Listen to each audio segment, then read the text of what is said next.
भारत के एक कोने में बसा था एक रहस्यमय गांव। नाम था भानगढ़। खूबसूरत पहाड़ियों से घिरा, हरियाली से लहलहाता ये गांव जितना शांत दिखता था, उसके पीछे उतने ही खौफनाक राज छुपे थे। गांव के लोग अक्सर कहते थे, अगर रात के ठीक 12 बजे ढोल की आवाज सुनाई दे तो बाहर मत निकलना। शाम होते ही लोग अपने दरवाजे बंद कर लेते, खिड़कियां जाम कर लेते और घरों में छिप जाते, क्योंकि रात के 12 बजते ही गांव के आसमान में अचानक एक उड़ता हुआ ढोल दिखाई देता था। ढोल से एक बूढ़ा कंकाल जैसा आदमी प्रकट होता, बड़ी बड़ी आंखें, झुकी हुई पीठ और हाथ में वही पुराना ढोल। वो गलियों में घूमता और हर घर के सामने रुककर ढोल बजाता। ढोल की आवाज सुनकर लोगों का खून जम जाता था। फिर एक रात एक मासूम बच्चा ढोल की आवाज सुनकर बाहर आ गया। फिर जैसे ही वो ढोल के पास पहुंचा तो ढोल की आवाज अचानक रुक गई। बूढ़ा उसे घूरने लगा और फिर ढोल दोबारा बजने लगा। अगली सुबह गांव के बीचों बीच उस बच्चे की लाश मिली। उसके पास वही ढोल अपने आप नाच रहा था। उस दिन के बाद से गांव में हर रात किसी न किसी घर के सामने ढोल बजता और जो भी उसके पास जाता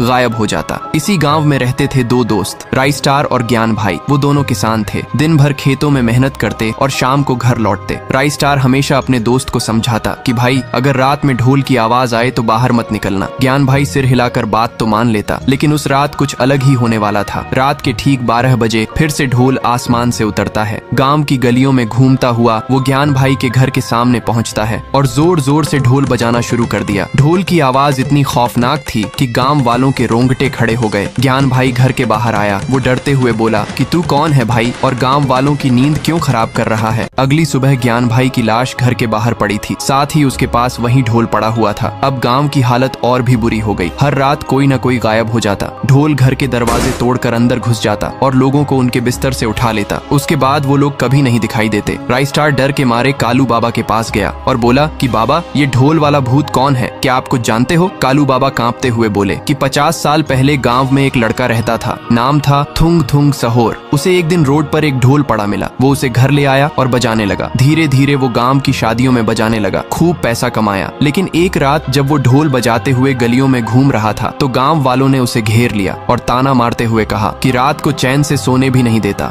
हर जगह शोर करता रहता है। थुंग थुंग ये बर्दाश्त नहीं कर पाया। उसी रात उसे हार्ट अटैक आया और उसकी मौत हो गई। उसका शरीर वहीं पड़ा रहा और पास में वो ढोल भी। तभी ढोल अपने आप जोर जोर से नाचने लगता है। फिर थुंग थुंग की आत्मा उस ढोल में समा गई और अब वो वापस आया है बदला लेने के लिए। उस रात राइस्टार अपने घर में सो रहा था। रात के ठीक 12 बजे गांव में ढोल वापस आया और इस बार राइस्टार के दरवाजे पर बजाने लगता है। उसके बाद धीरे धीरे उसकी आवाज तेज होती गई और फिर एक जोरदार धमाके के साथ दरवाजा टूट गया। वो ढोल हवा में उड़ता हुआ सीधा राइस्टार के बिस्तर पर पहुंचा और जोर जोर से नाचने लगा। अगले ही पल राइस्टार आंखों से ओझल हो गया। सुबह होते ही गांव में हड़कंप मच गई। एक और आदमी गायब था, लेकिन ये कोई आम इंसान नहीं बल्कि सबका प्यारा राइस्टार था। गांव में मातम छा गया। दूसरी तरफ वो उड़ता हुआ ढोल एक पुरानी बंद हवेली के ऊपर जा पहुंचा और तेजी से घूमने लगा। अचानक हवेली की छत चटकने लगी और उसके भीतर से राइस्टार बाहर निकला। राइस्टार की आंख खुली तो उसके होश उड़ गए। दूर दूर तक कोई आदमी नहीं था। तभी वही ढोल फिर से उसके सिर के ऊपर नाचने लगा और वो फिर से गायब हो गया। इस बार जब उसने आंखें खोली तो वो एक अंधेरे तहखाने में था। चारों तरफ गांव वाले मौजूद थे और वो लोग डरे हुए और सहमे हुए थे। बाहर निकलने का एक ही रास्ता था, लेकिन उस पर जलती हुई आग की परत थी। लोग रोते हुए कह रहे थे कि अब कोई नहीं बचेगा। रात होते ही वो रहस्यमयी ढोल गांव की गलियों में घूमने लगा और हर घर के बाहर रुककर बजता। उसकी डरावनी आवाज सुनकर लोग खींचे चले आते और फिर गायब हो जाते। फिर वे सभी तहखाने में फेंक दिए जाते। वहाँ लोहे की जेल में लाखों लोग तड़प रहे थे। अमावस्या की रात थी। कालू बाबा आसमान की ओर ध्यान लगाकर एक मंत्र पढ़ते हैं। फिर चंद्रमा में अचानक ढोलक देवता प्रकट होते हैं। डरावना चेहरा, पुराने कपड़े और हाथ में वही पुराना ढोल। कालू बाबा सब कुछ बता देते हैं। ढोलक देवता उसे एक जादुई ढोल देकर कहते हैं कि हर रात इसे बजाकर पूरे गांव का चक्कर लगाओ, यही तुम्हारी ढाल बनेगा। रात होते ही कालू बाबा ढोल बजाते हुए पूरे गांव में घूमते हैं। उस ढोल की आवाज अब रक्षक बन चुकी थी। आधी रात को वहीं उड़ता हुआ ढोल फिर आता है। गांव में घुसने की कोशिश करता है, लेकिन जादुई ढोल की शक्ति उसे रोक देती है। सुबह गांव वाले चैन की सांस लेते हैं, लेकिन एक और ट्विस्ट आता है। राइस्टार के ऊपर ढोलक फिर से तेजी से बजने लगता है और वो हंसते हुए कहता है कि अब ढोलपुर में मेरा राज होगा। फिर उड़ते हुए गांव में पहुंचता है। लोग उसे देखकर खुश हो जाते हैं। कालू बाबा पूछते हैं कि बेटा कहाँ था इतने दिन, लेकिन राइस्टार चुपचाप चला जाता है। रात होते ही फिर वहीं ढोलक की आवाज गूंजती है, पर इस बार उसे कोई और नहीं बल्कि राइस्टार खुद बजा रहा था। लोग उसकी ओर खींचते चले आए और बेहोश होकर गिरने लगते हैं। अगली सुबह चारों तरफ सिर्फ लाशें थीं। अब हर रात राइस्टार गांव में ढोल बजाते घूमता और जो भी सामने आता तो वो बचता नहीं। एक रात कालू बाबा उसका पीछा करते हुए तहखाने तक पहुंचते हैं और देखते हैं कि राई स्टार के अंदर से ढोल वाला भूत निकलता है। फिर वो कहता है कि अब भानगढ़ पर सिर्फ मेरा राज होगा। राई स्टार रोते हुए कहता है कि प्लीज मुझसे ये सब मत कराओ। फिर कालू बाबा एक शक्तिशाली मंत्र पढ़ते हैं जिसकी वजह से ढोल एक जोरदार धमाके से फट जाता है। राई स्टार आजाद हो जाता है। गांव वाले भी पिंजरे से छूट जाते हैं। सभी गांव वाले ढोलक को आग में जला देते हैं, लेकिन अमावस्या की रात थुंग थुंग ढोल को रहस्यमय शक्तियों से भर देता है। वो ढोल उड़ते हुए गांव की ओर जाने लगता है। उसके बाद वो ढोल गांव के एक पुराने घर के बाहर जाकर जोर जोर से नाचने लगा, मानो किसी को बुला रहा हो। अचानक दरवाजा खुद ब खुद टूट गया और वो उड़ता हुआ घर के अंदर घुस गया। भीतर एक आदमी सो रहा था। ढोल उसके सिर के ऊपर जोर जोर से नाचने लगा। कुछ ही पलों में वो आदमी बेहोश हो गया। फिर जब अगली सुबह उसकी आंख खुली तो वो इंसान नहीं बल्कि एक वन मानुष जैसे राक्षस में बदल चुका था, एक ऐसा दानव जिसके भीतर अब रहस्यमयी शक्तियां थीं। ढोलक हवा में उठकर गांव के चौराहे पर पहुंचा और जोर जोर से घूमने लगा। उसके भीतर से वही दानव बाहर निकल आया। उसी समय गांव का एक लड़का कपड़े फैला रहा था। तभी वो दानव आसमान को चीरता हुआ उसके सामने आ गिरा और अपने मुंह से आग की लपटें निकालकर उस लड़के को राख कर दिया। धीरे धीरे दानव ने पूरे गांव में तबाही मचानी शुरू कर दी। कई लोगों को मौत की नींद सुला दिया और फिर उड़ते हुए ढोल में समा गया। गांव वाले लाश के पास पहुंचे और बोले कि ये किसी जंगली जानवर का काम हो सकता है, लेकिन वे नहीं जानते थे कि ढोलक का भूत लौट चुका है। अगली रात आसमान में बिजली चमक रही थी और मूसलाधार बारिश हो रही थी। उसी समय वो भूतिया ढोल फिर से गांव में नाचने लगा। ढोल से टाइटन बाहर निकला और हंसते हुए बोला कि आज ढोलगढ़ को श्मशान बना दूंगा। वो हर घर के बाहर ढोल बजाता, दरवाजे तोड़ता और अंदर सोए लोगों के पास मंत्र पढ़ता। कुछ ही पलों में सो रहे लोग खौफनाक जानवरों में बदल जाते। रात भर ये सिलसिला चलता रहा। सुबह होते होते गांव में इंसानों से ज्यादा जानवर हो चुके थे। गांव अब एक नर्क बन चुका था। लोग अपनी जान बचाकर भागने लगे। उसी समय राई स्टार गांव की ओर आ रहा था। तभी एक विशाल जानवर उसका रास्ता रोककर उस पर आग के गोले बरसाने लगा। राई स्टार बुरी तरह घायल हो गया। तभी वहाँ कालू बाबा आते हैं और गांव की हालत देखकर सन्न रह जाते हैं। उसके बाद राई स्टार से बोलते हैं कि क्या हुआ यहाँ। फिर राई स्टार बोलता है कि एक दानव आसमान से आया था। उसने पूरे गांव पर हमला किया। कई लोग मारे गए। कालू बाबा को तब एक पुरानी बात याद आती है, हर रात ढोल बजाकर पूरे गांव का चक्कर लगाओ, ये तुम्हारी ढाल बनेगा। उस रात कालू बाबा गांव में ढोल बजाते हुए घूमते रहे। फिर जैसे ही घड़ी में रात के 12 बजे तो भूतिया ढोल गांव में लौट आया। गांव का ढोल और भूतिया ढोल आमने सामने हुए। फिर उनके बीच एक भयानक युद्ध शुरू हो गया, लेकिन अंत में भूतिया ढोल जीत गया और अपने अंदर से एक और दानव को निकाल कर गायब हो गया। वो दानव फिर घर घर जाकर लोगों को छूता और उन्हें जानवर बना देता। एक रात राई स्टार के घर के बाहर वही दानव आ पहुंचा। राई स्टार की आंखों के सामने वो एक आदमी को जानवर में बदल देता है। अब राई स्टार को पूरा सच समझ आ गया था। वो दौड़कर कालू बाबा के पास पहुंचा और सब कुछ बताया। फिर कालू बाबा बोलते हैं कि पास के जंगल में एक रहस्यमयी ढोलक का पेड़ है, वहाँ से एक ढोल ला कर दो, तभी हम कुछ कर सकते हैं। राई स्टार बिना डरे उस जंगल में गया। बहुत से लोग वहाँ से कभी लौटे नहीं थे, लेकिन उसने हिम्मत नहीं हारी। वहाँ उसे एक विशाल पेड़ दिखा जिसमें सैकड़ों ढोल लटके हुए थे। वो वहाँ से एक ढोल लेकर गांव वापस लौटा। कालू बाबा ने वो ढोल उठाया और पूरी रात उसे बजाते हुए गांव में चक्कर लगाते रहे। फिर अचानक वो भूतिया ढोल जमीन पर आ गिरा। उसके बाद कालू बाबा ने उसको एक हवेली में कैद कर दिया। अगले दिन से गांव में शांति लौट आई। लेकिन एक रात राई स्टार की माँ की तबीयत अचानक बहुत बिगड़ गई। उसके बाद राई स्टार उन्हें बाइक पर बैठाकर अस्पताल ले गया। डॉक्टर ने गंभीर लहजे में कहा कि ऑपरेशन करना जरूरी है, लेकिन इसके लिए 5 लाख रुपए लगेंगे। फिर राई स्टार डॉक्टर से बोलता है कि आप ऑपरेशन शुरू करें, मैं पैसे लेकर आता हूँ। वो शहर की ओर निकल पड़ा। दिन रात मेहनत करके उसने 5 लाख रुपए इकट्ठा कर लिए। फिर जब वो गांव लौटा तो शाम ढल चुकी थी। लोग अपने अपने घरों में छिप गए थे, लेकिन तभी एक आत्मा गांव में ढोलक बजाते हुए आई। लेकिन किसी घर का दरवाजा नहीं टूटा। तभी उसकी नजर अस्पताल पर पड़ी। दरवाजा खुला था। वो खुशी से मुस्कुराई और ढोलक को अंदर भेज दिया। ढोलक ने डॉक्टर के ऊपर नाचना शुरू किया और डॉक्टर का शरीर फूल गया। फिर वह राई स्टार की माँ के पास गया और उसका भी वही हाल हुआ। सुबह तक दोनों मारे जा चुके थे। राई स्टार जैसे ही पैसे लेकर अस्पताल पहुंचा तो अंदर डॉक्टर की सड़ी गली लाश देखकर चीख पड़ा।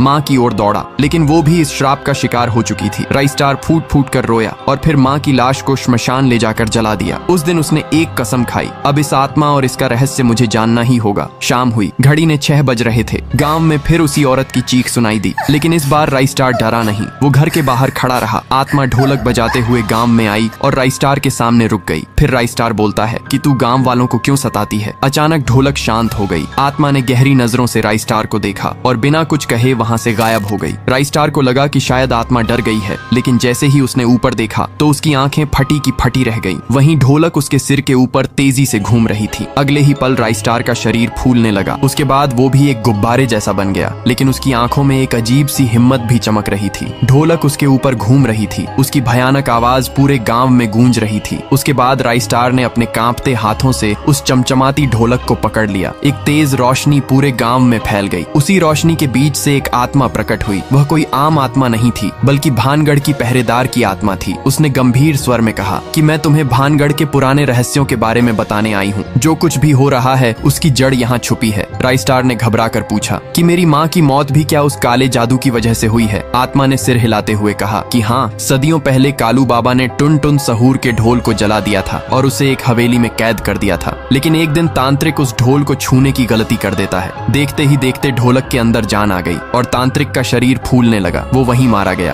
उस ढोलक से एक रोशनी निकलने लगी। उसमें से 3 ढोलक बाहर आए जो अब गांव में तांडव मचा रहे हैं। राइस्टार ने सवाल किया कि क्या मैं इस ढोलक को खत्म कर सकता हूँ? हाँ, लेकिन तुम्हें उस हवेली में जाना होगा जो गांव के बाहर घने जंगल के बीचों बीच खड़ी है। वहाँ छुपा है इस ढोलक का राज। लेकिन सावधान रहो, वहाँ अंधेरा, गहरा और खतरा भी अधिक है। राइस्टार ने मन में ठान लिया कि वो अपनी माँ और गांव को इस भयानक श्राप से जरूर बचाएगा। अगले दिन राइस्टार ने अपनी यात्रा शुरू की। गांव वाले डर के मारे उसकी मदद नहीं कर पाए, पर राइस्टार अकेला ही भूतिया हवेली की ओर बढ़ा, घने पेड़ों के बीच से गुजरते हुए। तभी अचानक वहीं टूटी फूटी हवेली दिखाई देने लगी। हवेली की खिड़कियां टूटी हुई थीं और दीवारों पर पुरानी लकीरें और अजीब चित्र बने हुए थे। फिर जैसे ही राइस्टार हवेली के अंदर गया तो उसे लगा जैसे कोई उसकी हर चाल पर नजर रख रहा हो। हवेली के अंदर एक पुराना ढोलक रखा था जो कमरे के बीचों बीच चमक रहा था। वो वही ढोलक था जो पूरे गाँव को शापित कर रहा था। राइस्टार ने गहरी सांस ली और उस ढोलक को छू लिया। अचानक एक गूंजती आवाज आई, केवल वो ही इस जादू को तोड़ सकता है जिसका दिल सच्चा हो।